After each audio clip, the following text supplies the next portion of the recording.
Okay, we'll start with Mangalacharan. नमो हरियंतानम नमो सिद्धानम नमो आयरियानम नमो वज्जायानम नमो लोय सव्व साहुनम ऐसो पंचन मुक्कारो सव्व पाव परासरो मंगलारंच सव्वे सिंह परमं हवै मंगलम राग द्वेष विजेतारम ज्ञातारम विश्ववस्तुना सक्र पूज्य गिरामेशम तीर्थेशम श्रुतिमानये पन्नगे च सुरेंद्रे च कौशिके पाद संस्कृति निर्विशेष मनस्काय श्री वीर स्वामिने नमः. Welcome everyone.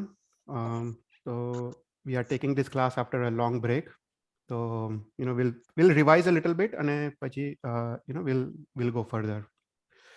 So last class में हमने we were looking at Ajitnath भगवान जीवन चरित्र और उससे पहले we were looking at the लोक स्वरूप. हम लोक स्वरूप का हम डिस्क्रिप्शन देख रहे थे और मोस्टली मध्य लोक और तिरछा लोक उसका हम लोक स्वरूप देख रहे थे. तो पहले हम थोड़ा रिवाइज कर लेते हैं और उसके बाद will go into more details of the लोक स्वरूप और उसके बाद हम अजितनाथ भगवान का जीवन चरित्र हम आगे देखते हैं. तो हमने लास्ट टाइम हमने देखा था कि टोटल 15 कर्मभूमि है. तो 5 भरत है, 5 ऐरावत है और 5 महाविद्य क्षेत्र है. उसमें जम्बू द्वीप में 1 भरत 1 ऐरावत और 1 महाविद्य है. उसी तरह घाटकीकन में 2 भरत 2 ऐरावत महाविद्य और पुष्करावत द्वीप में 2 भरत 2 ऐरावत और 9 महाविद्य क्षेत्र है. तो कर्मभूमि अर्थात क्या, राइट? तो कर्मभूमि अर्थात जहाँ पे कर्म रूपी व्यवहार होता हो उसको कर्मभूमि कहते हैं. जैसे असी मसी और कृषि, जहाँ पे वो व्यवहार होता हो. असी मतलब शस्त्र का प्रोडक्शन, वेपन्स का प्रोडक्शन, उसको असी कहते हैं. मसी मतलब शास्त्र लेखन स्वाध्याय और कृषि मतलब एग्रीकल्चर. तो जहाँ पे ये व्यवहार होता हो उसको कर्मभूमि कहते हैं. जहाँ पे 63 सलाह का पुरुष जहाँ पे जन्म लेते हो, तो जो अपने 63 महापुरुष है उसमें 24 तीर्थंकर, 12 चक्रवर्ती, 9 वासुदेव, 9 प्रतिवासुदेव और 9 बड़देव, जहाँ पे वो जन्म लेते हो उसको कर्मभूमि कहते हैं. और जहाँ पे तप संयम आदि धर्म आराधना होती हो और जहाँ से मोक्ष जा सकते हो तो उसको कर्मभूमि कहते हैं. तो ऐसी हमारे 15 कर्मभूमि है. उसके बाद हमने देखा कि 30 अकर्मभूमि है. उसमें देवकुरु क्षेत्र है, उत्तर कुरु, हरिवर्ष क्षेत्र, रम्य क्षेत्र, हिमवंत क्षेत्र और हरिण्यवन क्षेत्र. उसमें जो अपने जम्बू द्वीप में है उसमें सब कुछ एक एक है. एक देवकुरु, एक उत्तर कुरु, एक हरिवंश, सब कुछ एक एक है. घाटकीकन के सब 2 है और पुष्करावर द्वीप में सब 2 है. तो ये सब अकर्म भूमि है. अकर्म भूमि अर्थात युगलिक काल, जहाँ पे सदा आइदर फर्स्ट आ रहा, सेकंड आ रहा या थर्ड आ रहा चल रहा हो उसको अकर्म भूमि कहते हैं. जहाँ पे 63 सलाह का पुरुष जन्म नहीं लेते हो और जहाँ से मोक्ष नहीं जा सकते. यहाँ पे जीवन की सभी सुविधा कल्पवृक्ष, 10 टाइप्स ऑफ कल्पवृक्ष वो प्रोवाइड करते हैं. तो उसको अकर्म भूमि कहते हैं. तो उसमें हमने देखा देवकुल और उत्तर कुरु क्षेत्र है, उसमें सदा प्रथम आरा चल रहा होता है. हरिवर्ष क्षेत्र और रम्य क्षेत्र में सदा सेकंड आरा और हिमवंत क्षेत्र और हरिण्यवन क्षेत्र में सदा थर्ड आरा चल रहा होता है.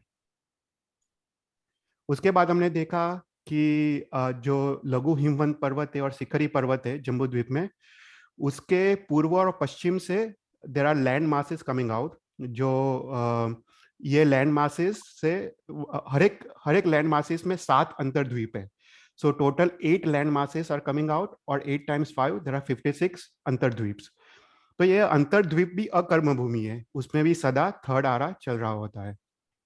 तो टोटल अगर देखें अकर्म भूमि वो है 30 प्लस 56 और कर्म भूमि है 15. सो टोटल कर्म भूमि प्लस अकर्म भूमि इज 101. तो हमने देखा ये जो तिरछा लोक है, मध्य लोक, उसमें जो अधिद्वीप है उसको मनुष्य लोक कहते हैं. तो उसमें ही मनुष्य उत्पन्न हो सकते हैं. तो मनुष्य लोक के बाहर, अधिद्वीप के बाहर मनुष्य जन्म नहीं ले सकते, उसमें मात्र तिर्यंश है. तो ये अधिद्वीप कौन से है? जो जम्बू द्वीप है जहाँ पे हम रहते हैं वो 1 लाख योजन समान है उसका डायमीटर. लवण समुद्र का डायमीटर 4 लाख योजन, घाटकीकन का 8 लाख योजन, कलोदोदी समुद्र का 16 लाख योजन और पुष्करावर द्वीप का 32 लाख योजन है. पर मनुष्य मात्र अर्ध पुष्करावर द्वीप तक ही जन्म लेते हैं, जहाँ पे मानुषोत्तर पर्वत है. मानुषोत्तर पर्वत के अंदर उसमें ही मनुष्य जन्म लेते हैं. तो 16 लाख योजन्स, अगर ये सब हम सम करें तो 45 लाख योजन्स होते हैं. और मैं लास्ट टाइम देखा कि सिद्ध शिला भी 45 लाख योजन है, क्योंकि मनुष्य मात्र यही 45 लाख योजन से ही सिद्ध शिला में जा सकते हैं. और कहीं पे भी क्वेश्चन हो you can ask. We are just revising right now. तो हमने देखा कि सेंटर में मेरू पर्वत है, फिर जम्बू द्वीप है, फिर लवण समुद्र, घाटकीकन, ऐसे ऑल्टरनेट द्वीप और समुद्र है। और लास्ट में मानुसोत्तर पर्वत है पुष्कर द्वीप में।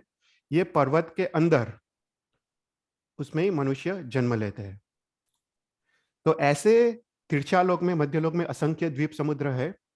और जो पुष्करावर्त द्वीप के बाहर मात्र तिर्यंश गति के जीव जन्म लेते हैं। और अंतिम जो द्वीप समुद्र है वो स्वयंभू रमण द्वीप और स्वयंभू रमण समुद्र है।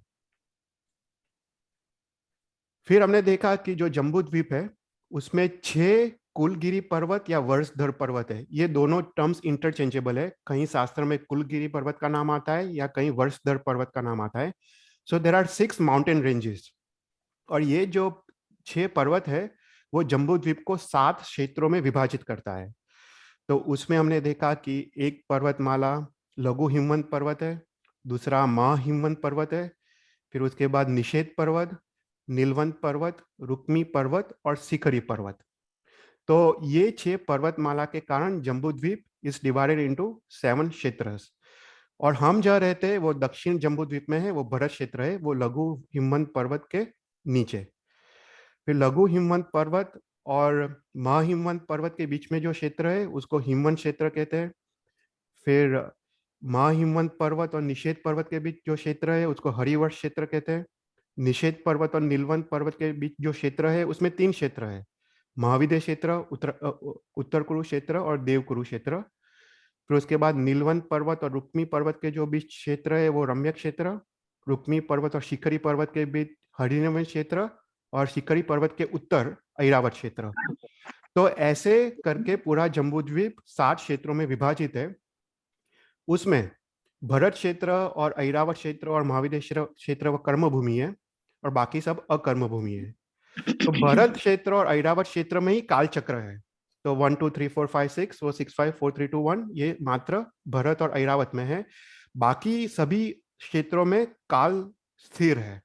तो महाविद्य क्षेत्र में सदा चौथा आरा चल रहा होता है, रम्यक और हरिवंश क्षेत्र में सदा सेकंड आरा, देवकुरु उत्तर कुरु में फर्स्ट आरा, और हरिवंश क्षेत्र और हिमवंश क्षेत्र में सदा त्रीजा थर्ड आरा चल रहा होता है।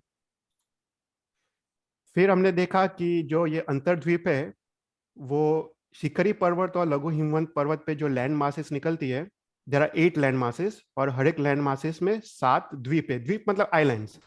तो टोटल 56 अंतर्द्वीप है। हाँ बोलो। चेतल भाई सॉरी, एक क्वेश्चन पूछना था। आपने कहा कि सदा यहाँ पे सदा तीसरा आरा चौथा आरा चलता रहता है, तो मतलब मैं समझी नहीं वो पार्ट। मतलब पांचवा आरा छठा आरा ये सब? हाँ नहीं, यहाँ पे काल ना काल यहाँ पे स्थिर है। स्थिर इन द सेंस यहाँ पे काल चक्र नहीं है। तो जैसे महाविद्य क्षेत्र में सदा फोर्थ आ रहा है, right? So time time is going but it's always fourth आ रहा, इट्स ऑलवेज फोर्थ आ रहा। सो उसी प्रकार रम्य क्षेत्र हरिवंश क्षेत्र में सदा थर्ड आ रहा है। तो यहाँ पे मतलब युगलिक के जीव है, देयर इज नो काल चक्र। It's constant. तुम कभी भी अनंत काल के पहले या अनंत काल के बाद तुम देखो, इट्स कांस्टेंट थर्ड आ रहा। तो या तो मतलब अगर कांस्टेंट थर्ड आ रहा है तो जैसे भरत क्षेत्र में जो थर्ड आ रहा के जो लक्षण होते तो वो सेम होते हैं वहां पे? सेम एग्जैक्ट सेम है। जैसे फॉर एग्जांपल ये जो देवकुरु और उत्तर कुरु क्षेत्र है ना, उसमें जो मनुष्य की हाइट जो भरत क्षेत्र में होती है, मैक्सिमम हाइट कितनी होती है? 3 गाउस। जो फर्स्ट आरा में मनुष्य की हाइट 3 गांव होती है, तो देवकुरु उत्तर कुरु क्षेत्र में मनुष्य की हाइट 3 गांव होती है। या फिर जैसे अगर भरत क्षेत्र में थर्ड आरा चल रहा होता है तो हाइट 500 धनुष्य की होती है।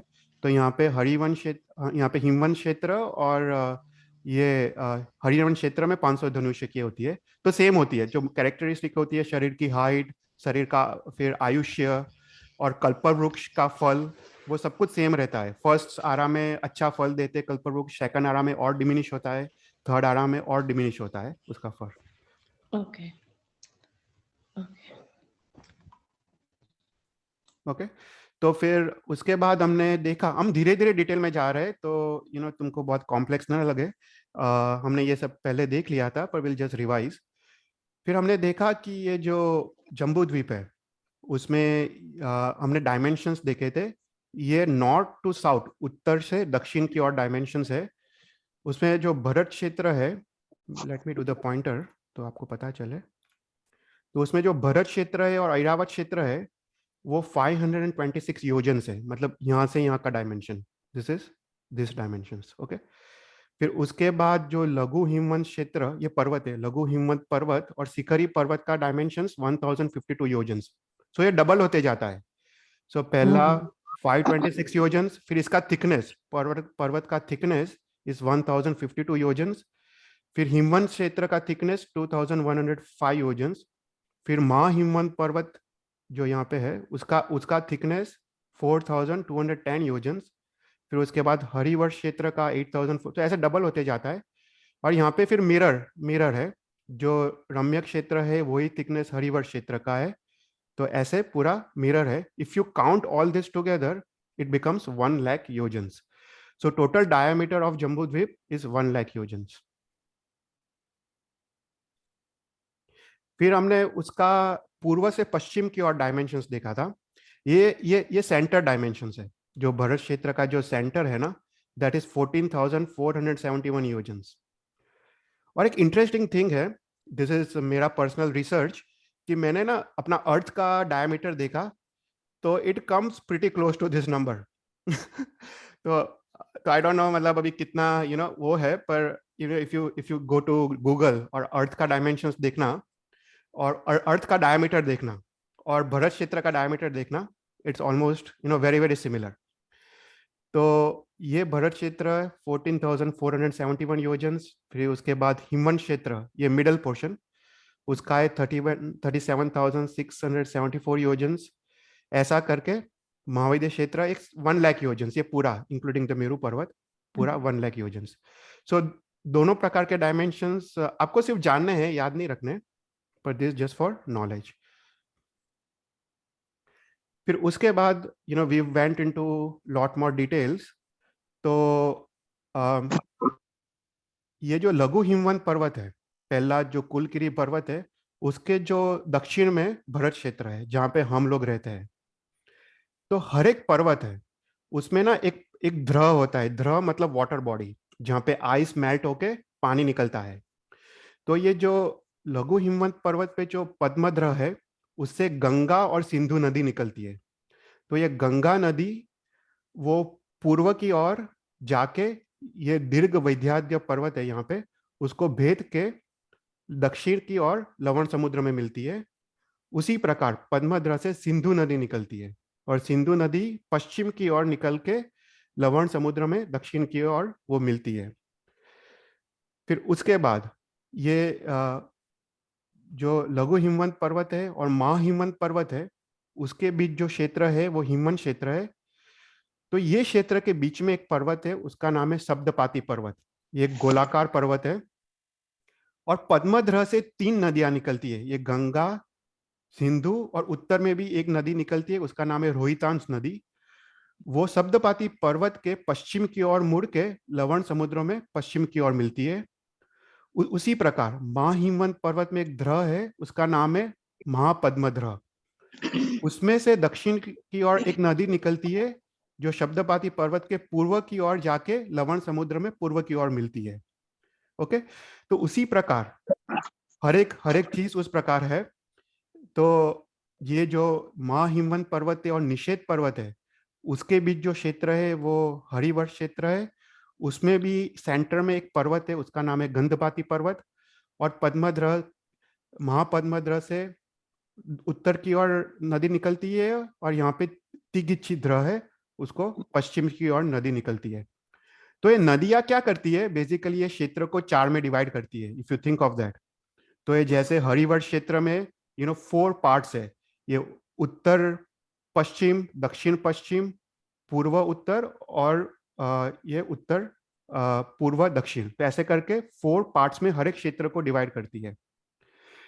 फिर जो मोस्ट इंपॉर्टेंट एरिया है, ये सब मिरर इमेज यहाँ पे है, तो I want go into details, पर ये जो मिडल एरिया है, जो निषेध पर्वत और नीलवंत पर्वत के बीच जो एरिया है, वो वो निषेध पर्वत में जो द्र है वो उसका नाम है तिगच्छी द्र, और नीलवंत पर्वत पे जो द्र है उसका नाम है केसरी द्र। तो तिगच्ची द्रह से जो नदी निकलती है, एक महानदी निकलती है, उसका नाम है सीतोना नदी। वो सीतोना नदी मेरू पर्वत के पश्चिम की ओर जाके लवण समुद्र में पश्चिम की ओर मिलती है। उसी प्रकार केसरी द्रह से सीता नदी निकलती है और मेरू पर्वत के पूर्व की ओर जाके लवण समुद्र में पूर्व की ओर मिलती है। तो ये दो नदी के कारण महाविद्य क्षेत्र दो में विभाजित हो जाता है, ये उत्तर और दक्षिण। सिमिलरली पूर्व में भी उत्तर और दक्षिण। और हर एक महाविद्य क्षेत्र में 8 विजय है। तो यहाँ पे 8 विजय है, यहाँ पे 8 विजय है, और उसी प्रकार नीचे भी 8 विजय है। फिर जो बीच का जो क्षेत्र है, उसमें सेंटर में हमने देखा मेरू पर्वत है, और मेरू पर्वत के उत्तर में जो क्षेत्र है वो उत्तर कुरुक्षेत्र है, और दक्षिण में जो क्षेत्र है वो है देव कुरुक्षेत्र। तो यहाँ पे 4 पर्वत है। यहाँ पे जो 4 पर्वत, उसका नाम है, उसको गंज दंत पर्वत बोलते हैं, क्योंकि हाथी के दांत के टाइप का पर्वत है। तो गंज दंत पर्वत जो उत्तर कुरु में है, उसका नाम है गंधमादन पर्वत। फिर ये है माल्यवंत पर्वत। फिर देवकुरु में जो पर्वत है वो ये विद्युत प्रभ पर्वत और सोमनस पर्वत। तो ये 4 पर्वतों के कारण ये 2 पर्वत जो उत्तर कुरु के है, गंधमादन और माल्यवंत, उसके बीच जो क्षेत्र है वो उत्तर कुरु है, और यहाँ पे देवकुरु क्षेत्र है। तो यहाँ पे सदा प्रथम आरा चल रहा होता है। अभी जो उत्तर कुरुक्षेत्र है उसमें एक शाश्वत वृक्ष है। ये पृथ्वी कायमय रत्नमय वृक्ष है जो शाश्वत है, उसका नाम जम्बू वृक्ष है। हम इसका डिटेल्स काफी आगे की क्लास में देखेंगे। पर ये जम्बू वृक्ष है जो शाश्वत वृक्ष है, और उसका अधिष्ठायक जो देव है उसका नाम है जम्बू देव, और इस जम्बू देव के नाम से जम्बू द्वीप का नाम पड़ा है। उसी प्रकार हम देखें घाटकी खंड में भी जो वृक्ष है उसका नाम है घातकी वृक्ष, उसका अधिष्ठायक देव का नाम है घाटकी देव, और उसके नाम से घाटकी खंड का नाम पड़ा है। उसी प्रकार देवकुरु में भी एक शाश्वत वृक्ष है, उसका नाम है शामली वृक्ष, और उसके अधिष्ठायक देव का नाम है शामली। तो ये पृथ्वी कायमय रत्नमय वृक्ष है, वो शाश्वत वृक्ष है। ओके।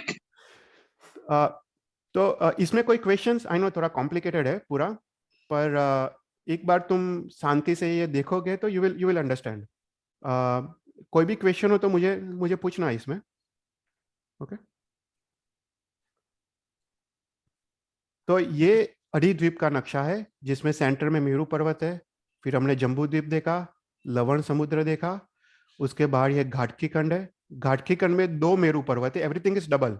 2 मेरू पर्वत, 2 महाविद्य क्षेत्र, 2 भरत क्षेत्र, 2 ऐरावत क्षेत्र, और 2 सभी अकर्म भूमि।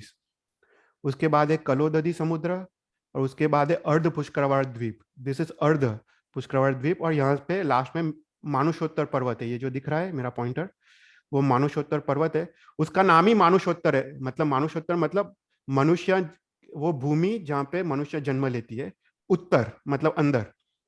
तो ये मानुषोत्तर पर्वत है, और उसमें भी 2 मेरू पर्वत है, 2 महाविद्य क्षेत्र है, और फिर यहाँ पे नीचे 2 भरत क्षेत्र है, 2 ऐरावत क्षेत्र है, और बाकी ये सब 2 2 अकर्म भूमि है। तो ये बेसिक नक्शा है। चैतल भाई, शाश्वत वृक्ष मीन्स व्हाट? शाश्वत वृक्ष मतलब एक कोई देश मरे नहीं, मतलब it will always be there, क्योंकि वो इट इज पृथ्वी का रत्नमय वृक्ष, मतलब इट इज नॉट अलाइव, मतलब वो पृथ्वी का मतलब उसमें जीव तो है, पर इट इज नॉट लाइक जो अपने जैसे मतलब जो वनस्पति काय के जीव नहीं, पृथ्वी काय के जीव। तो वो शाश्वत है, वो it is always there, it is always there. Okay. तो जस्ट ब्रीफ ओवरव्यू कि ये जम्बू द्वीप है, हाँ, ये जम्बू द्वीप है, उसमें 6 कुलगिरी पर्वत है। उसका नाम है लघु हिमवंत पर्वत, महाहिमवंत पर्वत, निषेध पर्वत, नीलवंत पर्वत, रुक्मी पर्वत और शिखरी पर्वत। ये सब नाम तो याद रहने चाहिए, यू नो, जब तो you can talk to others, अगर तुमको ये सब पता हो तो। ये सब बेसिक इंफॉर्मेशन है। ये 6 कुलगिरी पर्वत है, और हमने देखा कि हर एक पर्वत पे एक द्रह है। द्रह मतलब वाटर बॉडी। तो पद्मद्रह, महापद्मद्रह, तिगिंची द्रह, केसरी द्रह, महापुंडरिक द्रह और पुंडरिक द्रह। तो यहाँ पे जो 6 द्र है उसका थोड़ा वर्णन है। जो महापद्मध्र, जो पद्मध्र है और पुंडरीकध्र है, उसमें 3 नदियां निकलती है, गंगा, सिंधु, रोहितांश। और पुंडरीकध्र में सुवर्णकुला, रक्त और रक्तवाती। बाकी सब जो द्र है उसमें 2-2 नदियां निकलती है। महापद्मध्र में रोहिता और हरिकांता, ऐसे करके सभी ये 4 में 2-2 नदियां निकलती है, और पद्मध्र और पुंडरीकध्र में 3 नदियां निकलती है। फिर हर एक द्र, हमारे वहाँ ऐसा है कि हर एक जो क्षेत्र होता है उसका अधिष्ठायक देव होता है। जैसे भरत क्षेत्र है, उसका अधिष्ठायक देव भरत देव है, तो उससे अपना भरत क्षेत्र का नाम पड़ा है। जो भरत देव है, लोग बोलते हैं कि भरत चक्रवर्ती से पड़ा है, पर ऐसा नहीं है, क्योंकि ये शाश्वत शाश्वत नाम है।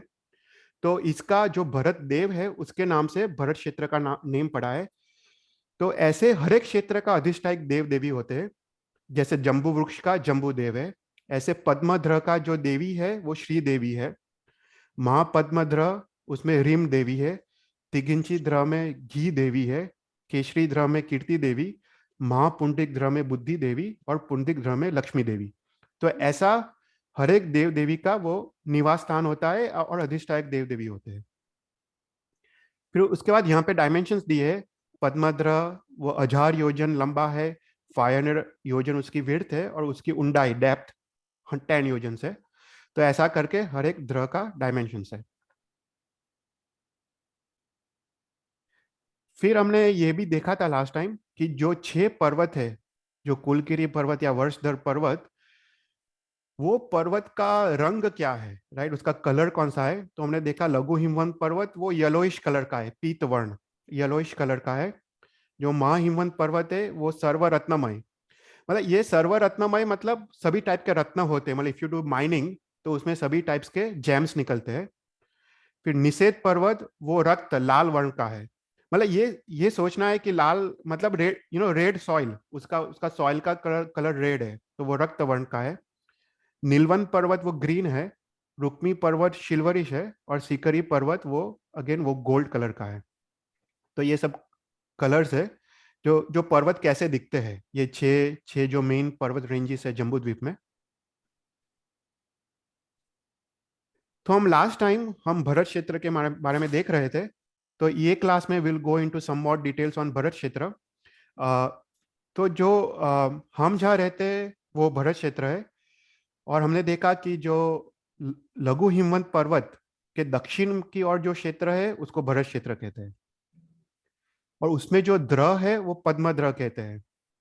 और पद्मद्र से हमने देखा 2 महानदी निकलती है, एक गंगा नदी और दूसरा सिंधु नदी। जो ये गंगा नदी है वो पद्मद्र से निकल के 500 योजन तक लघु हिमवंत पर्वत पर वो फ्लो होती है। उसके बाद वो दक्षिण की ओर बहती है, और वो वैद्याद्य पर्वत, ये दीर्घ वैद्याद्य पर्वत है, उसको भेद के वो दक्षिणार्ध भारत में जाती है।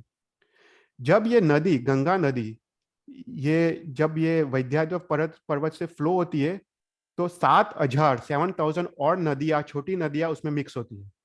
ओके, ये महानदी है, पर lots of smaller nadis, so 7,000 small nadis इसमें मिक्स होती है। और जब वो वैद्याद्य पर्वत से भेद के वो दक्षिणार्ध भारत में जाती है, तो 7,000 और नदियां उसमें ऐड होती है। तो गंगा नदी के साथ 14,000 नदी का समूह वो लवण समुद्र में जा मिलता है यहाँ पे। उसी प्रकार पद्मध्र से पश्चिम की ओर सिंधु नदी निकलती है, वो 500 योजन तक यहाँ पे वो फ्लो होती है लघु हिमवंत पर्वत पे। फिर दक्षिण में और जाके यहाँ पे भी 7,000 नदियां मिलती है, वैद्याद्य पर्वत को भेद के वापस अनदर 7,000 नदियां मिलती है, और 14,000 नदियों के साथ सिंधु नदी लवण समुद्र में मिलती है। तो यहाँ पे 3 मेजर स्ट्रक्चर्स है, एक गंगा नदी, सिंधु नदी और दीर्घ वैद्याद्य पर्वत। तो ये 3 स्ट्रक्चर्स के कारण भरत क्षेत्र 6 खंडों में विभाजित है। तो ये खंड 1 जहाँ पे हम रहते हैं, खंड 2, 3, 4, 5 और 6। और यहाँ पे जो लवण समुद्र है दक्षिण में, उसमें 3 शाश्वत तीर्थ है अपने, प्रभास तीर्थ, वरदाम तीर्थ और मागध तीर्थ। अभी हम जब स्नात्र पूजा पढ़ते हैं, किसी को याद हो इसके बारे में वर्णन आता है, किसको याद है? હા પણ પદ્મદ્રહ ગંગા એટલે આ જ પદ્મદ્રહ હા, હશે ને? આજ તો આપણે હા, આ બોલીએ બરાબર. છીએ સુર સાંભળીને संचरिया मागध मागध वरदाम है। वरदामे तो चलिया। ये सब मागध और वरदाम ये तीर्थ का हम्म, नाम है। मागध वरदाम में चलिया पद्मत्र गंगा आवे निर्मल जल कलशा भरावे। तो ये पद्मध्र का वर्णन स्नात्र पूजा में भी आता है। तो बेसिकली अच्युतपति जब 12th देवलोक के जो देव जब हुकुम करते हैं बाकी जो अभियोगिक देव को, तब वो जाके यहाँ से वो पानी लेके आते हैं, ये गंगा गंगा गंगा नदी से। तो बेसिकली वो उसका उसका वर्णन आता है कि कैसे कहाँ कहाँ से पानी लेते हैं, कहाँ कहाँ से औषधि लेते हैं, कहाँ कहाँ से डिफरेंट चीजें स्नात्र के लिए लेते हैं, उसका वर्णन आता है। पर ये just to correlate Snatra puja with our Bharat Kshetra. Shetu भाई, हाँ, जब आपने कहा कि ये जो भरत क्षेत्र है और ये जो माउंटेन्स है ऊपर, उसके नीचे ये जो पूरा क्षेत्र है जहाँ पे हम लोग रहते हैं, तो इसको कैसे अपने साइंटिफिकली इसको क्या बोलेंगे? यही अपना अर्थ है और ये जो माउंटेन्स है वो बियॉन्ड है, बियॉन्ड द यूनिवर्स, और नहीं क्या? नहीं नहीं नहीं नहीं, देखो अभी साइंटिफिकली ऐसा है ना कि एक जो नंदी घोष महाराज साहब है ना, उन्होंने काफी रिसर्च किया है साइंटिफिकली कि कैसे रिलेट होता है। तो बेसिकली ऐसा रिलेशन है कि जो जम्बू द्वीप है ना, जम्बू द्वीप is basically milky way Galaxy है, गैलेक्सी। सो जम्बू द्वीप इटसेल्फ इज अ गैलेक्सी। उसके बाद जो लवण समुद्र है ना, लवण समुद्र इज एम्प्टी स्पेस। जो ऐसा है ना कि हम कभी कभी हम बोलते हैं कि it's oceans of empty space, vast empty space, हम बोलते हैं ओशंस ऑफ एम्प्टी स्पेस। तो ये हमने ना इसका लिटरल मीनिंग ले लिया कि एक्चुअली ये नदियां है, पर एक्चुअली वो एम्प्टी स्पेस है। तो जम्बू द्वीप इज अ मिल्की वे, और ये मिल्की वे में अर्थ इस भरत क्षेत्र, जो अपना प्लेनेट अर्थ है वो पूरा भरत क्षेत्र है। उसी प्रकार मिल्की वे में ऐरावत क्षेत्र, कोई और सोलर सिस्टम में कोई और प्लेनेट है जहाँ पे ऐरावत क्षेत्र है, कोई और प्लेनेट है जहाँ पे महाविदेश क्षेत्र है। उसी प्रकार कोई और प्लेनेट्स है जहाँ पे ये हिमवंत क्षेत्र और ये सब क्षेत्र है। तो उस प्रकार से यू कैन कोरिलेट। उसके बाद जो घाटकी खंड है is all together another Galaxy, और पुष्करावर द्वीप is all together third Galaxy, ऐसा। तो ऐसा कोरिलेशन वो नंदी घोष महाराज साहब ने अपनी बुक्स में किया है, और काफी डिटेल कैलकुलेशन के साथ किया है। तो अगर इंटरेस्ट हो तो यू कैन रीड। काफी मतलब उन्होंने इसरो के साइंटिस्ट के साथ बैठ के सब कुछ कैलकुलेशंस उन्होंने काफी मैच किए हैं। जैसे मैंने भी भरत क्षेत्र का कैलकुलेट किया है, तो somewhere it matches certain things. तो यहाँ पे जो भरत क्षेत्र है वो 6 खंडों में विभाजित है। हम लोग खंड फर्स्ट पे है, तो यहाँ पे हम लोग है। तो इसमें खंड 1 में अयोध्या नगरी है। तो अयोध्या नगरी एक शाश्वत नगरी है, और उसका दूसरा नाम विनीता नगरी है। अयोध्या नगरी का दूसरा नाम विनीता नगरी है। अगर तुम कोई भी तीर्थंकर के चरित्र देखो, उसमें आता है कि अयोध्या नगरी में उनका जन्म हुआ, या विनीता नगरी में उनका जन्म हुआ। तो अयोध्या नगरी का दूसरा नाम विनीता नगरी है। उसका जो डायमेंशंस है वो 12 योजन बाय 9 योजन है। तो इतनी बड़ी ये सिटी है। उसके बाद जो ये 4th खंड है, उसमें एक पर्वत है, उसका नाम है ऋषभकूट पर्वत। ये भी एक शाश्वत पर्वत है। मेरा म्यूट जो एक शाश्वत पर्वत है उसका नाम है ऋषभकूट पर्वत। तो जब चक्रवर्ती जब पैदा होता है, तो ये अयोध्या बेसिकली चक्रवर्ती की राजधानी होती है। उसके बाद वो सभी खंड जीतता है, और लास्ट में वो खंड 4 में जाता है, और खंड 4 को वो जीत के ऋषभकूट पर्वत पे अपना नाम वो लिखता है। और ये प्रोसीजर इट गोज फॉर अनंत काल। तो जो पूर्व के चक्रवर्ती का नाम वो मिटा देता है, और वहां पे वो अपना नाम लिखता है। फिर उसके बाद जो दूसरा चक्रवर्ती आते हैं, जैसे भरत चक्रवर्ती, उसके बाद सागर चक्रवर्ती आया, राइट। तो सागर चक्रवर्ती ने जब 6 खंड जीते, उसने भरत चक्रवर्ती का नाम हटा दिया और अपना नाम लिखा। तो ये ऋषभकूट पर्वत है जो शाश्वत पर्वत है, उसमें चक्रवर्ती अपना नाम लिखते हैं। ओके। तो अभी जो अपना भरत क्षेत्र है उसमें 32,000 देश है। ये इसमें ना जैसे अजित शांति में भी आता है ये सब वर्णन। पर भरत क्षेत्र में देर आर 32,000 देश। उसमें से जो खंड 1 है जहां पे हम लोग रहते हैं, उसमें 5,320 देश है। और इस 5,320 देश में मात्र 25 देश 25 देश वो आर्य देश है, बाकी सब अनार्य भूमि है। अनार्य भूमि, हाँ, ओनली 25 आउट ऑफ दिस 32,000 देश, ओनली 25 देश वो आर्य भूमि है। और यहाँ पे आर्य भूमि के नाम है मगध देश, अंग देश, बंग देश, कलिंग देश, काशी देश, कौशल देश, कुरु देश, कुसावर देश, पंचाल देश। तुम पढ़ लेना। तो ये 25 देश है। अगर तुम हिस्टोरिकली ये सब कंपेयर करो, ये तो इंडिया होता है, this all is India. You know, if you don't know the history, Kalinga देश, राइट, तुमको पता है ओडिशा के पास कलिंग देश है। तो ऐसे तुम अगर हिस्टोरिकली तुम पीछे जाओ तो दिस इज इंडिया। सो मात्र इंडिया में ही तीर्थंकर जन्म लेते हैं, इन द सेंस कि ये आउट ऑफ एंटायर 6 कॉन्टिनेंट्स अपना ही क्षेत्र, वो आर्य क्षेत्र है, उसमें ही अपने तीर्थंकर जन्म लेते हैं। फिर उसके बाद शास्त्र में तो सभी 32,000 देश का वर्णन है, उसके नाम भी है। ये मैंने प्रज्ञाप्रस्थ सूत्र से ये थोड़े नाम लिखे हैं। तो इसमें शक देश, यवन, ये यूनान है ना, वो इजराइल है। हिस्टोरिकली तुम देखो, ये इजराइल है, यूनान। फिर बर्बर है, काय, मेरे को एग्जैक्ट सब पता नहीं है, पर दिस आर ऑल अनार्य भूमि। ये जैसे चीन है यहाँ पे, तो that is north of India, तो ये चीन है। तो ये सब अनार्य भूमि है।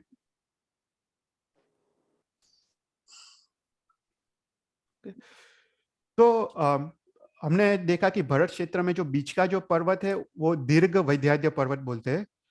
तो ऐसे जो दीर्घ वैद्याद्य पर्वत है वो जम्बू द्वीप में 34 है। ओके, तो एक एक एक पर्वत भरत क्षेत्र में है, जो भरत क्षेत्र को उत्तरार्ध भरत क्षेत्र और दक्षिणार्ध भरत क्षेत्र में डिवाइड करता है। उसी प्रकार एक दीर्घ वैद्याद्य पर्वत ऐरावत क्षेत्र में है, और बाकी 32 जो दीर्घ वैद्याद्य पर्वत है वो महाविद्य क्षेत्र में है, जो महाविद्य के हर एक विजय को उत्तरार्ध और दक्षिणार्ध में वो डिवाइड करता है। Okay, so there are total 34 दीर्घ वैद्याद्य पर्वत।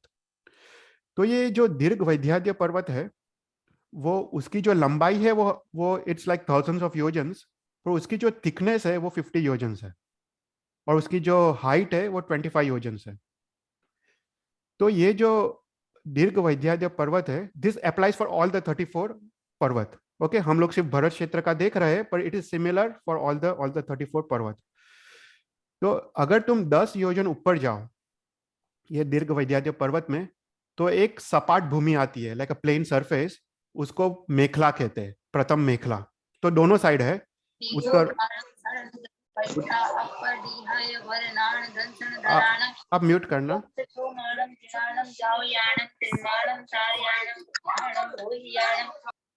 ओके, ये मैंने म्यूट कर दिया। ओके, तो इसका जो थिकनेस है वो 50 योजन है, उसका हाइट 25 योजन है। इफ यू गो 10 योजन, उसमें प्रथम सपाट भूमि आता है, उसको प्रथम मेखला कहते हैं। उसके बाद if you go 10 more yojans, second सपाट भूमि आता है, उसको सेकंड मेखला कहते हैं। अभी जो प्रथम मेखला है उसमें विद्याधरों का नगर है। जो विद्याधर आपको पता होगा, हमने ऋषभदेव चरित्र में इसके बारे में काफी डिटेल में देखा था कि धर्मेंद्र देव ने ये विद्याधर नगरी बसाई थी। यू नो, उसका पूरा स्टोरी आया था। तो ये विद्याधर के नगर ये प्रथम मेखला पे है। तो जो अपना दीर्घ वैद्याद्य पर्वत है भरत क्षेत्र में, और जो लवण समुद्र के तरफ फेसिंग है जो साउथ में, उसमें 50 सिटीज है, और जो लघु हिमवंत पर्वत की तरफ फेसिंग है नॉर्थ में, उसमें 60 सिटीज है। तो टोटल 110 सिटीज है, 110 सिटीज या 110, यू कैन कॉल, जो भी देश, वो हर एक दीर्घ वैद्याद्य पर्वत पे है। सो टोटल देर आर 34 पर्वत, 34 टाइम्स 110 इज 3740। सो 3740 विद्याधरों के नगर ये पहले प्रथम मेखला पे है। ओके, फिर जो सेकंड मेखला है उसमें तिर्यक रुंभक देवता और अभियोगिक देवता का निवास स्थान है। तो अपने जम्बू द्वीप हमने देखा, जम्बू द्वीप में जो मेरू पर्वत है, मेरू पर्वत के दक्षिण में, साउथ में देर आर 17 दीर्घ वैद्याद्य पर्वत, और नॉर्थ में देर आर 17 दीर्घ वैद्याद्य पर्वत। जो साउथ में जो दीर्घ वैद्याद्य पर्वत है 17, उसमें जो सौधर में इंद्र है, प्रथम देवलोक के जो इंद्र, उसके जो अभियोगिक देवतास है, अभियोगिक मतलब नौकर चाकर, वो देवतास है, वो यहाँ पे रहते हैं सेकंड मेखला में। और उसके साथ तिर्यक रुंभक देवतास। हमने देखा तिर्यक रुंभक जो देवतास होते हैं, जब प्रभु वर्षिदान देते हैं तब वो कॉइन्स कलेक्ट करके वो भगवान को देते हैं, जो भी अनयूज्ड कॉइन्स हो, जो भी जिसका मालिक ना हो, वो कॉइन्स कलेक्ट करके वो भगवान को देते वर्षदान के लिए। वो तिर्यक रुम्भक देवता वो सेकंड मेखला में रहते हैं।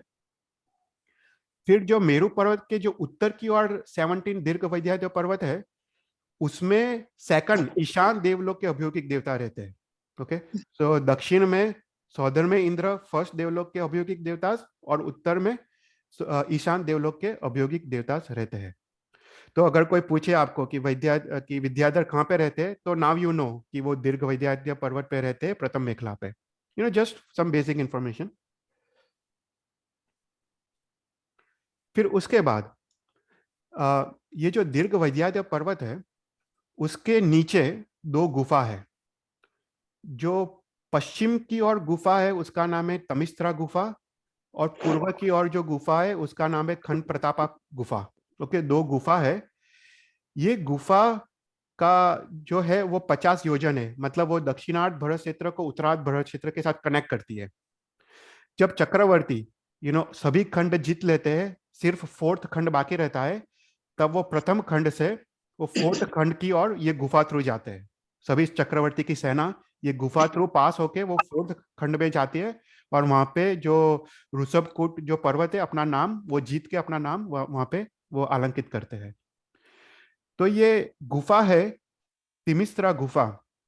उसका जो लेंथ है वो 50 योजन है, उसका जो विड्थ है वो 12 योजन से, और उसका हाइट 8 योजन का है। ओके, और हर एक गुफा के आगे दरवाजे हैं। ये दरवाजे का हाइट 8 योजन से और 4 योजन से उसका विड्थ। फिर ये गुफा के भी अधिष्ठायक देव होते हैं, हर एक क्षेत्र के अधिष्ठायक देव है। तो तिमिस्त्रा गुफा का जो अधिष्ठायक देव है उसका नाम है कृतमाल देव, और खंड प्रतापा गुफा का जो अधिष्ठायक देव है उसका नाम है नुर्तमाल देव। ओके, तो कृतमाल देव और नुर्तमाल देव। अभी ये गुफा के जब तुम अंदर जाते हो, इफ यू गो 21 योजन्स इनसाइड, तो एक नदी आती है, उसका नाम है निमग्ना नदी। वो 3 योजन्स उसका विड्थ है। उसके बाद वापस 2 योजन भूमि आती है, और वापस एक और नदी आती है, उसका नाम है उन्मग्ना नदी। सो निमग्ना नदी और उन्मग्ना नदी। उसके बाद वापस 21 योजन्स जाके वो उत्तरार्ध भरत क्षेत्र आता है। ओके, तो अभी ये जो नदियां है, निमग्ना नदी और उन्मग्ना नदी, तो उन्मग्ना नदी ऐसी नदी है कि जो भी तुम फेंको उसमें सब कुछ तैरता है। अगर तुम पत्थर भी फेंको तो उसमें वो तैरता है। हमने वो देखा था वो राम सेतु में, राइट? वो हनुमान ने पत्थर फेंका और वो तैर रहा था। पर समथिंग लाइक दैट, कि उन्मग्ना नदी ऐसी है कि जो भी फेंको वो तैरता है, और उसका ऑपोजिट निमग्ना नदी ऐसी है कि जो भी फेंको वो डूब जाता है। तुम लकड़ी भी फेंको वो भी डूब जाएगा। तो that is some interesting facts. तो अभी जब चक्रवर्ती जब ये खंड 1 से खंड 4 की ओर जाता है, तब वो ये गुफा का यूज करता है, और पूरी सेना के साथ वो दक्षिणार्ध भरत क्षेत्र के से उत्तरार्ध भरत क्षेत्र में जाता है। तब वो क्या करता है, ये गुफा सदा अंधकारमय होती है, इट्स कंप्लीटली डार्क। तो उसके पास एक रत्न होता है कॉल मणि रत्न। ये मणि रत्न वो एक एक योजन पे वो रखता है। सो टोटल 49 मणि रत्न रखता है। वो ऑल्टरनेट रखता है, एक ये वॉल पे रखता है, एक पूर्व की ओर, एक पश्चिम की ओर। तो ऐसा करके वो ऑल्टरनेट वो ऐसा 49 मणि रत्न रखता है। और हर एक मणि रत्न का जो प्रकाश है वो आगे 1 योजन तक जाता है, साइडवेज 12 योजन तक जाता है, और ऊपर 8 योजन तक जाता है उसका प्रकाश। तो चक्रवर्ती पूरी सेना के साथ ये जो गुफा थ्रू वो यहाँ से दक्षिणार्ध से उत्तरार्ध भरत क्षेत्र में वो जाता है, और फिर वो 4th खंड को वो जीतता है। तो ऐसा कहा जाता है शास्त्र में कि जब तक चक्रवर्ती जीवित है, ये गुफा के द्वार खुले रहते हैं, और ये मणि का प्रकाश वो सदा वो कायम रहता है। और चक्रवर्ती जब मृत्यु होती है, तब ये गुफा के द्वार उसके जो अधिष्ठायक देव है वो बंद कर देते हैं, और मणि का भी प्रकाश चला जाता है। तो चक्रवर्ती जब तक जीवित होते हैं, they can travel back and forth. जो पीपल होते हैं, they can travel back and forth from Dakshinardha to Uttarardha Bharat Kshetra. Okay, any questions? तो यहाँ पे हम आज हम खत्म करते हैं जम्बू द्वीप का। नेक्स्ट टाइम हम महाविद्य क्षेत्र को देखेंगे और लवण समुद्र को भी देखेंगे डिटेल्स में। पर इन शॉर्ट ये थोड़ा ओवरव्यू है कि देर आर हमने देखा कि देर आर 90 महानदी है, हमने थोड़ी महानदी देखी, और देर आर 14,56,000 स्मॉल नदियाँ। हमने देखा भरत क्षेत्र में 2 महानदियाँ है और 14,000 स्मॉल नदियाँ है। ऐसे पूरे जम्बू द्वीप में देर आर 90 महानदी और 14,56,000 स्मॉल नदी। फिर ये हरिवर, रम्यक, ये सब दिस आर ऑल अकर्म भूमि। उसके बाद जम्बू द्वीप में देर आर 269 पर्वत। उसमें हमने ये देखा 6 वर्षधर पर्वत देखे, कुलगिरी पर्वत, मेरू पर्वत हम बाद में देखेंगे, will go into details of Meru पर्वत। फिर और भी पर्वत है, हमने ये 34 दीर्घ वैद्याद्य पर्वत के बारे में देखा। ओके, और ये सब आगे आएंगे ये सब पर्वत। फिर जम्बू द्वीप में 16 द्रह है, हमने 6 द्रह के बारे में देखा, पद्मद्रह, ऐसे देयर आर 16 द्रहs। और फिर उसके बाद जम्बू द्वीप में 2 सूर्य, 2 चंद्र, 56 नक्षत्र, 176 ग्रह और 133,950 कोड़ा-कोड़ी स्टार्स। तो ये सब बेसिक इंफॉर्मेशन है जम्बू द्वीप के बारे में। ओके, तो कोई क्वेश्चंस मध्यलोक और भरत क्षेत्र के बारे में? ओके, ચેતુભાઈ, જે આ નદી છે ગંગા નદી ને, that is not એક નદી છે જે ઇન્ડિયામાં અત્યારે છે, યા it is different? नहीं, आई थिंक एज है बेसिकली, कारण के આપણે જે લઘુ હિમવંત પર્વત છે બેસિકલી હિમાલયસ લાગે છે, જે પ્રમાણે ડિસ્ક્રિપ્શન આવે છે ને, it looks like the Himalayas is Laghu Himvant પર્વત, એવું એવું એવું પ્રતીત થાય છે, એવું પ્રતીત થાય છે। અને તમે વિચારો, સિંધુ નદી છે એ પણ આપણે ઇન્ડસ વેલીમાં છે, રાઈટ? સિંધુ નદી પણ અત્યારે, એટલે એવું એવું લાગે છે કે આજ એરિયા હશે મોટે ભાગે। બટ ઘણા બધા બુકમાં લાઈક લખ્યું છે કે નીચે આપણે જે it is at the tip, right, the southern part of the ભરત ક્ષેત્ર, પહેલું ખંડમાં પણ એકદમ southern tip ઉપર છે, લાઈક આપણું। રાઈટ રાઈટ રાઈટ, હા હા, એ તો છે જ, એ તો છે જ ના, એ વસ્તુ બરાબર છે। પણ મેં આખું ભરત ક્ષેત્રનું ડાયમેન્શન જોયું છે ને, એ અર્થના ડાયમેન્શનથી મળે છે પાછું। એટલે એવું પણ નથી કે જે શાસ્ત્રમાં જે ભરત ક્ષેત્રનું વર્ણન છે it is completely out of ઘણું મોટું છે ને આપણો અર્થ નાનો છે, એવું પણ નથી દેખાતું। કારણ કે તમે અર્થનું તમે સર્કમફરન્સ જોજો અને એનું ડાયામીટર જોજો અને મેચિસ વિથ ભરત ક્ષેત્ર। તો દેર આર સમ એટલે એવું લાગે છે કે આ ઇન્ડિયા, એ 25 આર્ય દેશ એ ઇન્ડિયા હશે અને બાકી બધું ઇન્ડિયાની બહાર ઇટ ઇઝ ઓલ અનાર્ય દેશ, એવું લાગે છે। અને આ ગંગા ને Sindhu might be somewhere Himalayas ને એ જ હશે મોટે ભાગે, પણ હવે ખબર નહીં, આદુ કેવલી ગમ્ય વધારે છે આ બધી વસ્તુ। ચિત્તવલ ભાઈ, હજી એક ક્વેશ્ચન છે, તમે કીધું 2 ભરત ક્ષેત્ર છે, રાઈટ? ના, અહીંયા જંબુદ્વીપમાં એક છે, ઘાટકીકનમાં 2 છે બીજા। Oh, okay, so they are similar to ours? Yeah, similar to ours. તો ત્યાં બી મનુષ્ય હોય? Yeah, same. બધું સેમ। આપણે મનુષ્ય, આપણે જે પણ મનુષ્ય હરિદ્વીપમાં બધે મનુષ્ય હોય, so it's a similar structure। પણ આપણે છે ને લાસ્ટ ક્લાસમાં, આપણે સૂત્રાર્થ ક્લાસમાં પણ આની થોડી વાત કરી હતી। આપણું ભરત ક્ષેત્ર ઇઝ વેરી સ્પેશિયલ, એન્ડ એનું કારણ કોઈને ખબર છે શું છે? કર્મ મોક્ષ જઈ શકે? ના, બધા ભરત ક્ષેત્રથી મોક્ષ જઈ શકાય। આપણું ભરત ક્ષેત્ર એક એવું ક્ષેત્ર છે જેમાં શાશ્વત તીર્થ છે। અચ્છા, પાલિતાણા, રાઈટ? શત્રુંજય, બરાબર। ગિરનાર, ખાલી એક જ ભરત ક્ષેત્ર છે આઉટ ઓફ ઓલ ધ 5 જેમાં શાશ્વત તીર્થ છે। અચ્છા, તો it is very very special our Bharat Kshetra. એ બહુ મોટું પુણ્યનો ઉદય છે કે આ ભરત ક્ષેત્રમાં જન્મ મળ્યો। ઇવન 5 ઐરાવત ક્ષેત્રમાં પણ શાશ્વત તીર્થ નથી, ઓનલી આપણા જે 10 ભરત ને 10 ઐરાવત ક્ષેત્રમાં આપણું જ ભરત ક્ષેત્રમાં શાશ્વત તીર્થ છે। અચ્છા, ઓકે, થેન્ક યુ। ઓકે, તો નાઉ વી વિલ સ્ટાર્ટ વિથ અજિતનાથ ભગવાન્સ આપણે જીવન ચરિત્ર। So just brief revision. So we started with Ajitnath Bhagwan's Jivan Charitra. In the first bhav, he was King Vimalvahan. And we saw in this bhav, King Vimalvahan, he takes Diksha under Acharya Adandam Muni and he does Ugra Tapasharya. So he does the Vistanak Tap, he does the Ekavali, Ratnavali, Kanakavali. We looked at all those kind of different types of taps. So he does all this tap. He also does Makshamar, and he does 8 months ka tap. Or uske baad, he leaves his body, and he does the anshan. He leaves his body and goes to Anuttar Viman. So हमने देखा था कि जो अनुत्तर विमान में जो भी जीव जाते हैं वो सम्यकदर्शी जीव ही जा सकते हैं जो 4th गुणस्थानक में है. And this is their last bhav. Anyone who goes to this Sarvasiddh Viman, it's there last भव. उसके बाद इन द नेक्स्ट भव दे विल गो टू मोक्ष. तो अजितनाथ भगवान के जीव, he goes to this Anuttar Viman with the Ayushya of 33 Sagaropam. उसके बाद he comes to the Ratna Kukshi of Mata Vijaya, and his father's name is King Jitsatru. And we looked कि King Jitsatru had a younger brother known as Sumitra Vijay, और सुमित्र विजय का जो wife जो रानी है उसका नाम है यशोमती.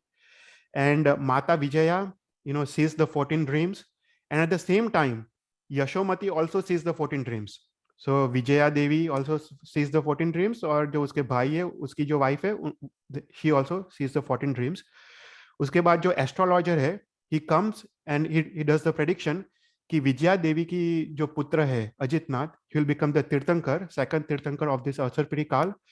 and जो यशोमती का जो पुत्र है सागर, he will become the second Chakraborty of this अवसरपीढ़ी काल. फिर उसके बाद हमने च्यवन कल्याणक देखा, हमने उसके बाद जन्म कल्याणक, उसके बाद दीक्षा कल्याणक देखा, और उसके बाद हमने केवल ज्ञान कल्याणक भी देखा. And the last class we saw the construction of Samosaran, how the Samosaran is built. Okay, तो उसके बाद हम अभी आगे बढ़ते हैं. तो Samosaran has been created, and Shakra, जो सक्रेंद्र है प्रथम देवलोक के इंद्र. सो सक्र दस वंदन टू द भगवान and says, because of your Tirthankar Naam Karma, animals, mans and crores of devtas are accommodated in the Samosaran 1 yojan in size. Your speech in Ardh Magdi Bhasa is understood by all in their own languages. In more than 100 yojans, diseases that have arisen in the past have quickly disappeared. Plagues of mice, insects, birds disappeared from the earth. The fire of enmity and hatred become extinct on the surface of the earth, as if from the rain of clouds of compassion. While you alone are raining karuna on the people, there can neither be flood and there can neither be drought. Cruel attacks from one's own country and from another country disappeared quickly because of your power. Famine is destroyed while you wander the earth. No one but you have uprooted completely the roots of karma. Now the keepers of the Udyan, Sahasraraman 1, goes and reports to Sagar Chakravarti that Bhagwan Ajitnath was at Samosaran.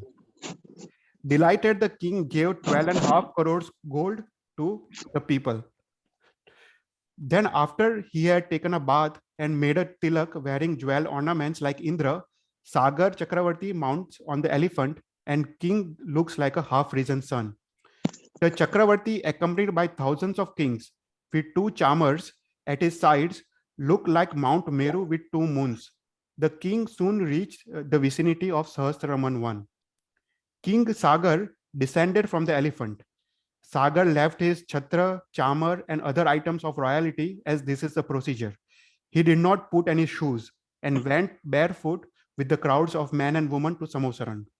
The king entered the Samosaran by the north door. After he had done 3 pradakshinas of Bhagwan, he does the Stuti of the Bhagwan. The Dharma Chakra shines in front of you. Wherever your feet take a step, Devtas and Asurs scatter golden lotuses.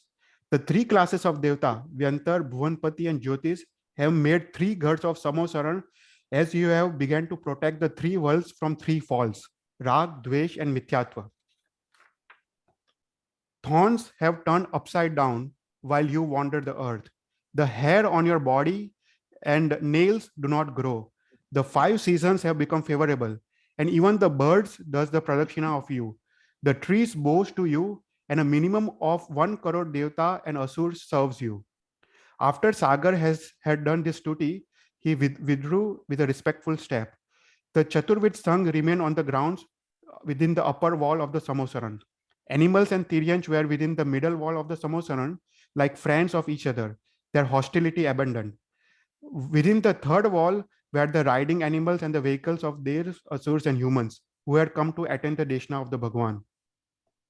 Then Ajitnath Bhagwan began the Deshna with speech extending one yojan and conforming to every dialect.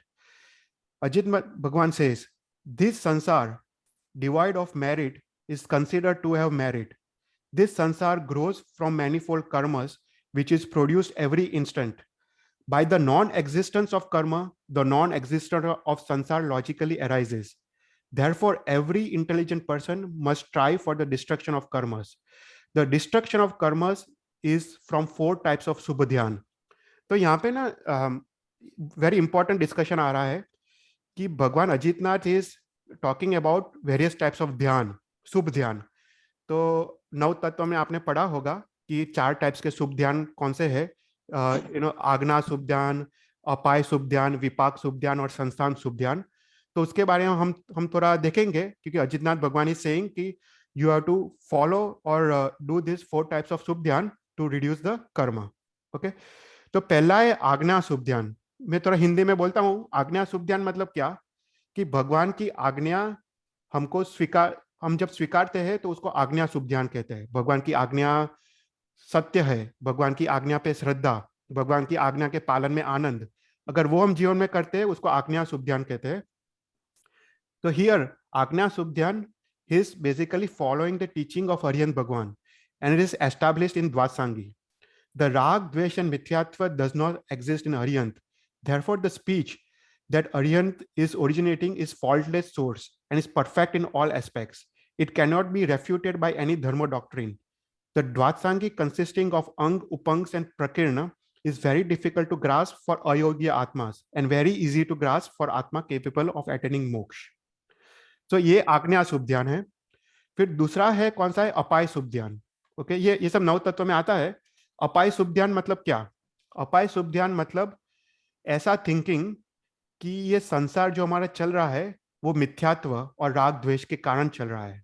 Okay, ऐसा विचार, उसको अपाय शुभ ध्यान कहते हैं. So whatever pain I have suffered in Narak, Tiryanch and Manusha Gati is because of my own mithyatva. Even after attaining the highest knowledge given by Tirthankar Bhagwan, I myself have performed ashubh kriyas of man, vachan and kaya.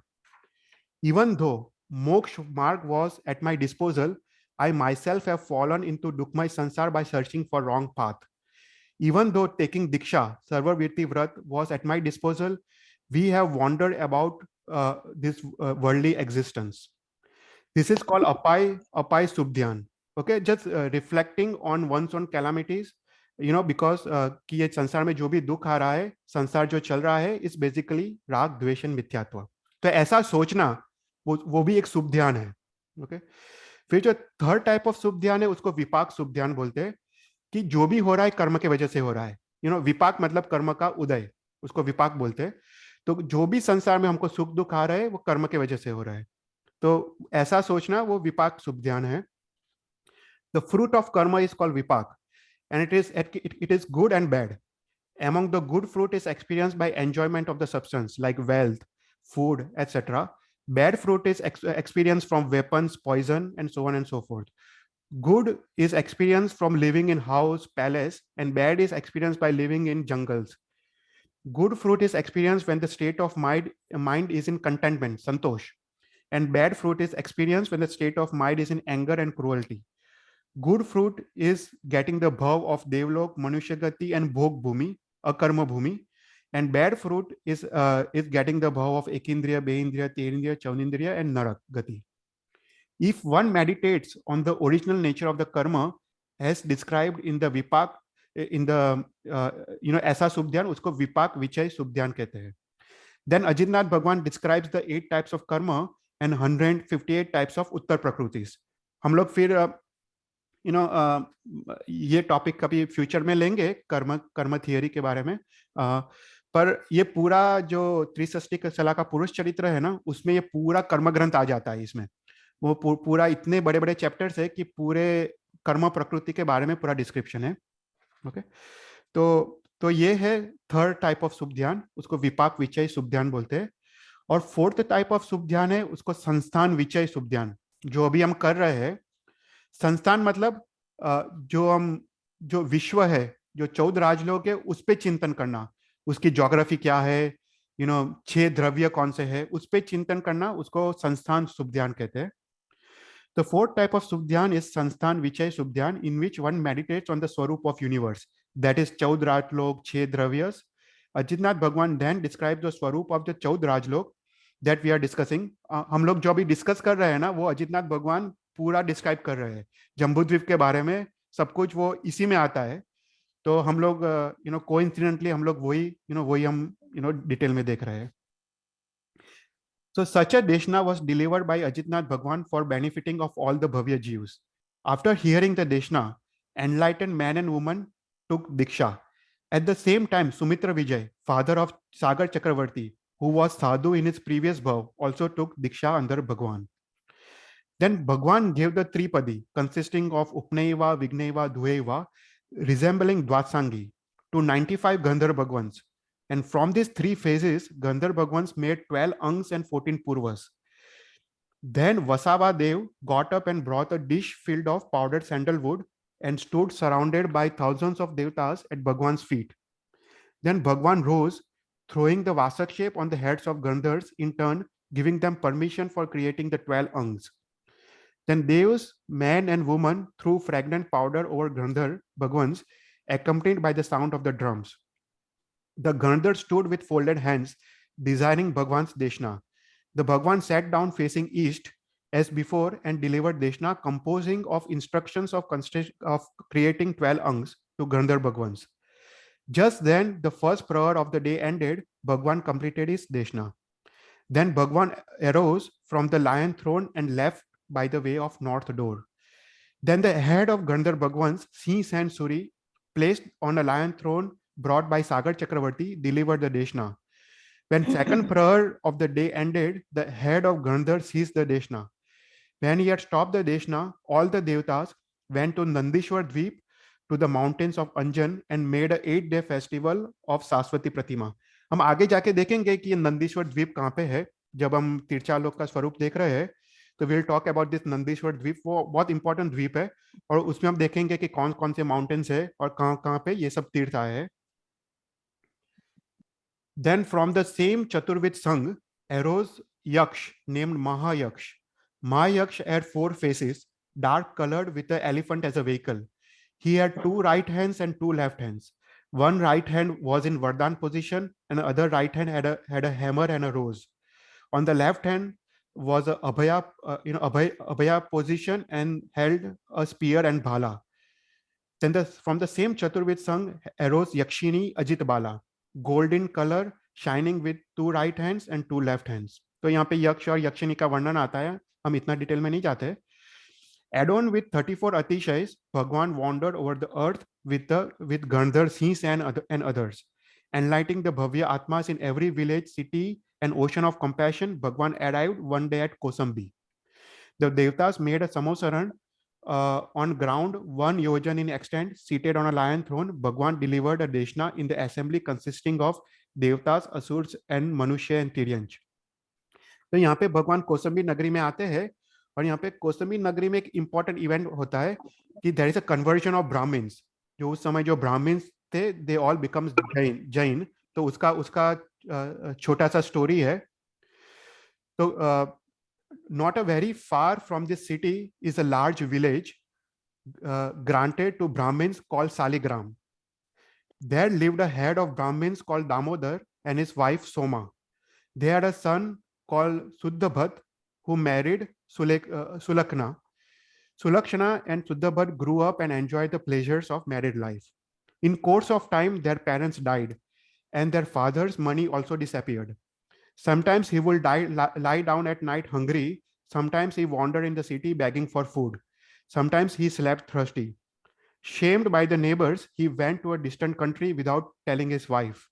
His wife Sulakshana grieved for a long time, thinking herself deprived of good fortune by the loss of her parents and departure of the husband. While she was grieving, Sadhvi Vipula came wishing to stop in her house during the rainy season, Chaturmas mein. Sulakshana allowed Sadhvi Maharaj Sahib to live there and listen daily to her teachings. From her teaching, her wrong belief disappeared and later she attained Samyak Darshan. She learned the concepts of Nau Tattva that was adequate for crossing the sansar. Inner arose Samveg, Nirved, and Upsham Bhav, disgust for the object of senses, disgust with never ceasing life and death. She spent rainy season listening to Sadhvi Maharaj Sahib, and she took 12 vrats of Sravikas. And after that, Sadhvi Maharaj Sahib went elsewhere. Suddha Bhatta made money and came back from abroad, drawn by his love for his wife. The Brahmin said to his wife, "How did you endure the separation from me?"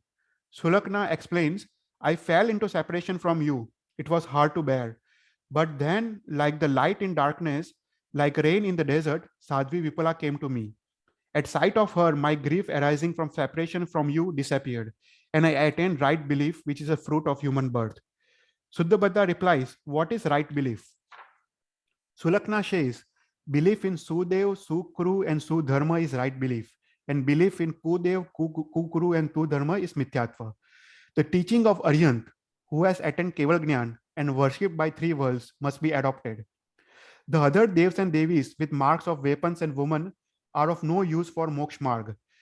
Those who has taken 5 Mahavrats, teachers of Dharma, and are the right Gurus.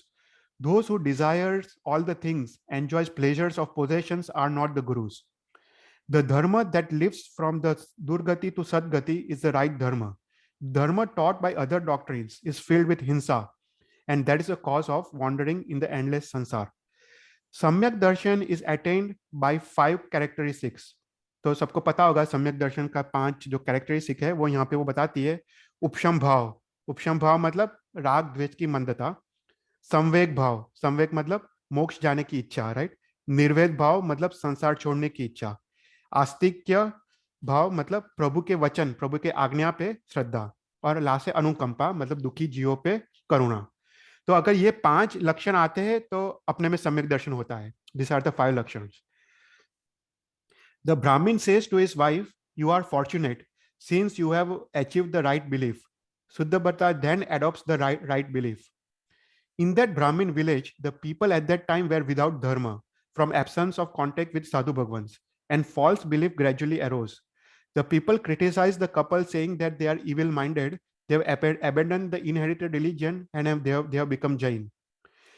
Even with criticism, they continue to follow the Jain principles, and in course of time, they had a son. One day in winter season, the Brahmin took the son and went at dawn to a fireplace, which was surrounded by Brahmins. The Brahmins started shouting, go elsewhere, treating them as outcasts. Embarrassed and angry at their words, in the presence of Brahmin assembly, he made a vow. If the religion taught by Aryant does not lead across the ocean of existence, if Samyak Darshan, Gnani, and Charitra is not the path for achieving moksha, if Aryant are not the Keval Gnani and founders of Dharma, then may my son be burned. If not, may this fire, even though burning, be cool as a water. With these words, burning with anger, the Brahmin throws his son in fire. Immediately a Vyantar Devi arises, at once who possesses Samyak Darshan and saves the child from burning fire. Vyantar Devi protects the boy for the glorification of Samyak Darshan. When the Brahmin assembly saw this demonstration of power, who had never seen such a thing before in their lives, became wide-eyed and astonished. After he had gone home, the Brahmin, delighted, told his wife the result of firm belief in Samyak Darshan. His wife tells him, "What have you done? This inconsiderate anger of yours worked in the presence of Vyantar Devi, who had Samyak Darshan. If Devi hadn't been nearby, our son would have perished, and they would have said the religion taught by Jineshwar is not true. Some foolish person like you may do such a thing as you have done." So यहाँ पे समोसर में अजितनाथ भगवान says, "She has brought her husband here before me to make his Samyak Darshan." The Brahmin asked Bhagwan with his mind, "Is this the power of Samyak Darshan?" To which Bhagwan replies, "Yes, this is the power of Samyak Darshan. Like fire, because of rain, all diseases disappear. Bad karmas melt away like snow from sun. The Devtas and Devis are attracted by the power of the charm of Samyak Drashti Jeev. And yet all this is insignificant fruit of Samyak Darshan. The most important fruit of Samyak Darshan is moksha." After hearing this Desna, Suddhabhatta and his wife takes a diksha and they both attend Keval Gnan. Bhagwan completes his Deshna and wanders elsewhere all over the earth, devoted solely for the benefit of the world, shining with Dharma Chakra. Okay, तो यहाँ पे हम खत्म करते हैं, फिर next time हम भगवान का निर्वाण कैसे होता है वो देखते हैं, निर्वाण कल्याणक, और उसके बाद हम थर्ड तीर्थंकर कौन से संभवनाथ भगवान का जीवन चरित्र हम फिर स्टार्ट करेंगे. ओके, तो कोई भी क्वेश्चन हो तो यू कैन आस्क. चेतल भाई, जब है ना केवल ज्ञान प्राप्त होता है और जब तक निर्वाण कल्याणक नहीं होता है तो उसके वो आयुष्य भी लंबा होता है. आई मीन वो टाइम, या मतलब हर एक तीर्थंकर का अलग होता है, राइट. अभी ऋषभ देव भगवान का जब केवल ज्ञान हुआ और जब निर्वाण हुआ उसमें तो आई थिंक 72 लाख पूर्वज से 84 लाख पूर्वज तक आयुष्य बाकी था. आई थिंक 72 लाख पूर्वज में उनको केवल ज्ञान हुआ और उसके बाद या दूसरे 12 लाख पूर्वज का आयुष्य बाकी था. तो अगर उतना आयुष्य और होता है तो वो उस समय में वो सिर्फ देशना ही देते हैं. हाँ, पूरा देशना देते हैं. ओके, जैसे भगवान महावीर का, राइट. भगवान महावीर ने जब उनको केवल ज्ञान प्राप्त हुआ और जब तक उनका आयुष्य बाकी था तब तक उन्होंने देशना दी ना, सब जगह घूम के. ओके. एंड और एक ये क्वेश्चन था, ये थोड़ा दूसरा क्वेश्चन है कि देवलोक में जो इंद्र होता है, इंद्र भगवान जो होते हैं, तो वो हमेशा वो एक ही इंद्र भगवान होते हैं या उनका भी वहां पे आयुष्य होता है? जैसे उनका आयुष्य पूरा होता है तब दूसरे इंद्र भगवान आते हैं, जैसे द मेन इंद्र भगवान? नहीं, बराबर है, वेरी गुड क्वेश्चन. तो अपने में क्या है कि नॉट जस्ट इंद्र, सभी देव. ओके, सभी देव का जो देव लोग के जो देव है ना उनका क्वांटिटी फिक्स्ड होता है. ओके, तो जैसे अगर सरस्वती देवी है तो सरस्वती देवी अगर उनका आयुष्य खत्म हो जाए तो वहां पे जो दूसरा आत्मा वो सरस्वती देवी के पोजीशन में आते हैं. ओके, तो सरस्वती देवी तो रहती है. ओके, सरस्वती देवी तो रहती है पर वो that position is always there. जैसे इंद्र का पोजीशन इज ऑलवेज देयर. जैसे इंद्र का आयुष्य खत्म होता है, दैट पोजीशन इज एम्प्टी, तो तुरंत दूसरा जीव वो पोजीशन में आ जाता है और वो इंद्र बन जाता है.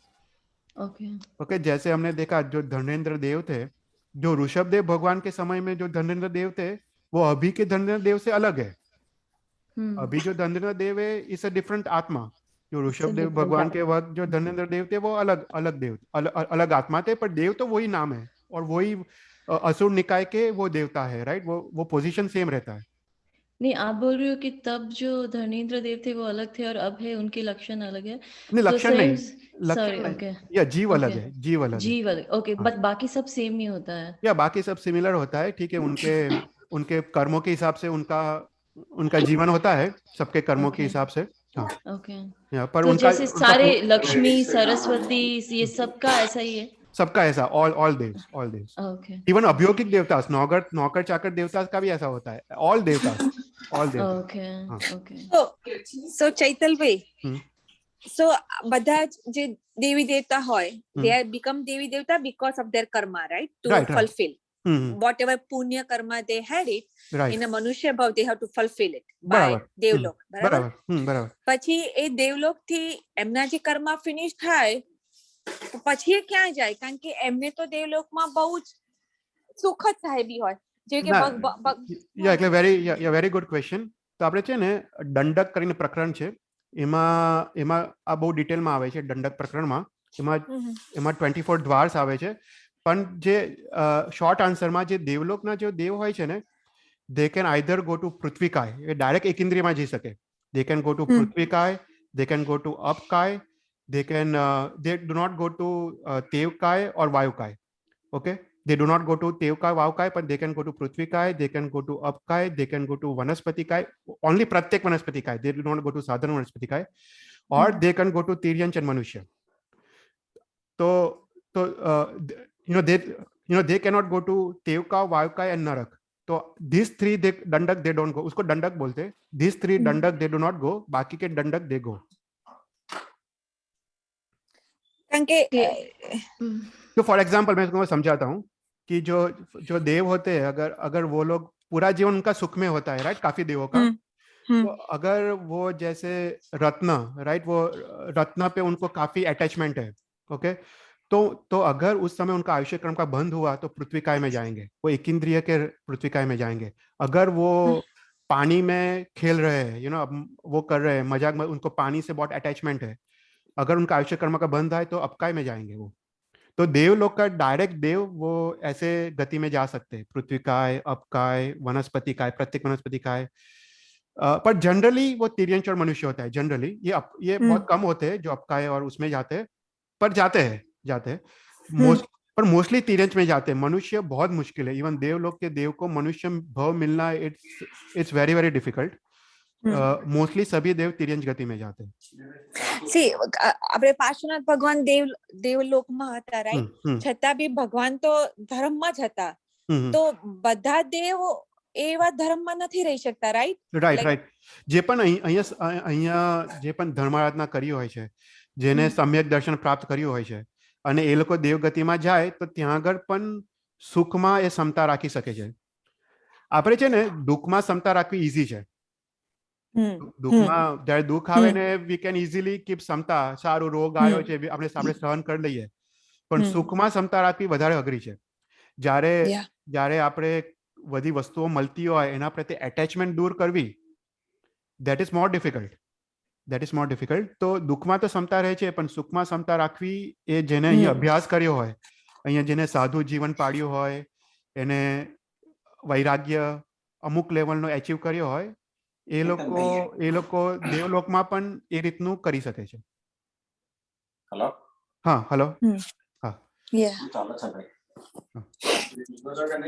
પણ પછી સોરી, બહુ બધા મહારાજ સાહેબ હોય છે, રાઈટ? કેટલા બધા મહારાજ સાહેબ, આચાર્ય મહારાજ સાહેબ કેટલા બધા ધર્મ કરતા હોય છે, right? So mostly they'll do like દેવલોકનું આયુષ્ય, રાઈટ? કારણ કે આપણે તો એક આંબેલ, એમના તો આજીવનના આંબેલ પણ હોય છે, જેમના તપની, જેમના ત્યાગની કલ્પના બી મારા માટે ઇમ્પોસિબલ. જો આમાં કેવું છે કે દેવલોકમાં તો ઘણા લોકો જાય છે. મનુષ્ય ઇઝ ઇન સ્મોલેસ્ટ ક્વોન્ટિટી. દેવલોક કા દેવ ઇઝ અસંખ્ય, મનુષ્ય ઇઝ સંખ્ય. આ વસ્તુ પણ દંડકમાં આવે છે સંખ્યા. तो मनुष्य is the smallest number of population is मनुष्य. देवलोक के देव भी असंख्य है. तो अभी ऐसा है ना कि जो वैमानिक देवलोक में जाना इज वेरी डिफिकल्ट. वैमानिक देवलोक में ग्रव्यक और अनुत्तर वो सब तो एक्सट्रीमली डिफिकल्ट है, वो अभी जा भी नहीं सकते. अभी हम 5th आरा से ओनली 4th देवलोक तक जा सकते हैं. पर गेटिंग वैमानिक देवलोक इज वेरी वेरी डिफिकल्ट. पर गेटिंग व्यंतर देव, दूसरे टाइप के जो असुर निकाय के देवता से, दैट इज वेरी इजी. तुम लोग थोड़ा भी खराब आशय से भी कर्म निर्जरा करो तभी भी वो टाइप के भाव मिलते हैं, राइट? तुम भगवान की पूजा तुम संसार के लिए करो तो तुम पुण्य का बंदी कर रहे हो, पर तुम संसार के लिए कर रहे हो, तो फिर तुम कैसे नीच गोत्र का बंध होता है देवगति में भी. पर जो वैमानिक देवलोक के देव है, इट्स वेरी वेरी डिफिकल्ट. जो अपने आचार्य भगवान, साधु भगवान, वो जनरली वैमानिक देवलोक में जाते हैं. And that is very very difficult to achieve. तो चेतल भाई, ये आचार्य महाराज और ये लोग जब सब देवलोक में जाते हैं, तो देवलोक में जाने के बाद भी वहां पे फिर देव गुरु धर्म होता तो नहीं है, राइट? होता ही है ना, क्यों नहीं होता है? ओके, तो होता है तो फिर उनको वो समझ, वो सीख क्यों नहीं मिलती और कि वो नरक में चले जाता है? I mean Tiryanch, they are born as a Tiryanch, right? हमारा सेम सिचुएशन है ना, यहाँ पे देव गुरु धर्म सब है. मैं वही बोलने वाली थी. हमारा सेम सिचुएशन है. यहाँ पे हमको भगवान ने धर्म दिया है, फिर भी हम कहाँ करते कुछ नहीं करते हैं, राइट?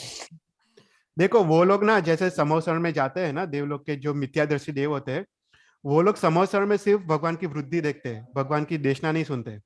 वो देखते हैं कि वाह कितनी सारी वृद्धि है, मुझे भी ऐसी वृद्धि मिले.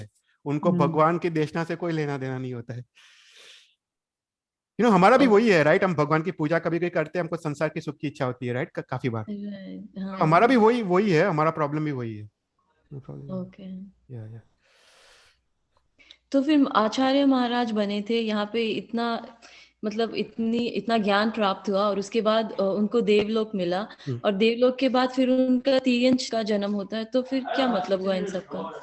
या वही ना, इसलिए हमको हर एक समय में जागरूक रहना है, राइट? मतलब धर्म तो हर एक समय पे करना है, राइट? मतलब आचार्य भगवान बने और सभी का ऐसा नहीं होता है, अपवाद से कोई ऐसा होता है कि तिर्यंश में जाते हैं।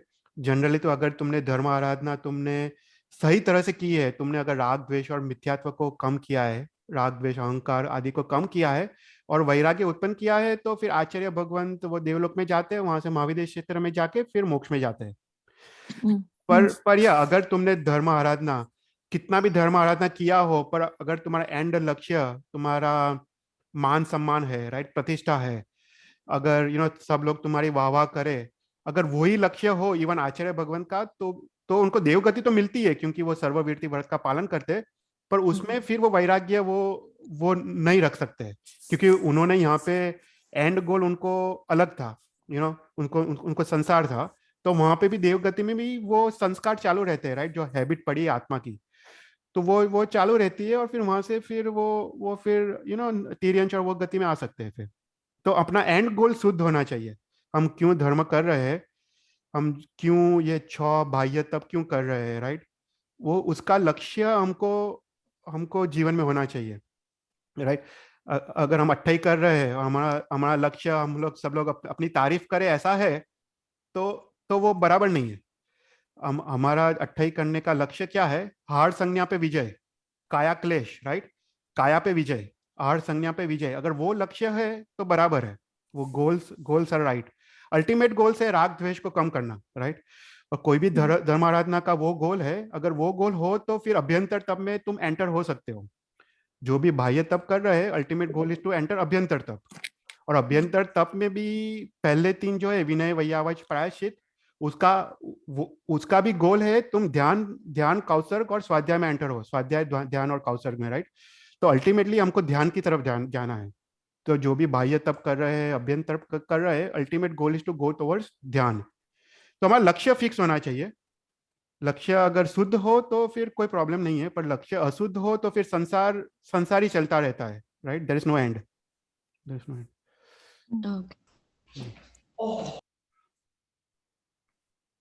ये अच्छे क्वेश्चन है सर। कोई और क्वेश्चंस? ओके, तो हम फिर मंगलाचरण करते हैं। नमो अरियंतारम, नमो सिद्धारम, नमो वज्रायणम, नमो लय सब सावरम, ऐसा दिन कर सब पापन सो जिनाग्न्या विरुद्ध बुलाए तो मिच्छा। थैंक यू चैतल भाई। Thank you, thank you so much. Thank you. Thank you. जय जिनेन्द्र। जय जिनेन्द्र।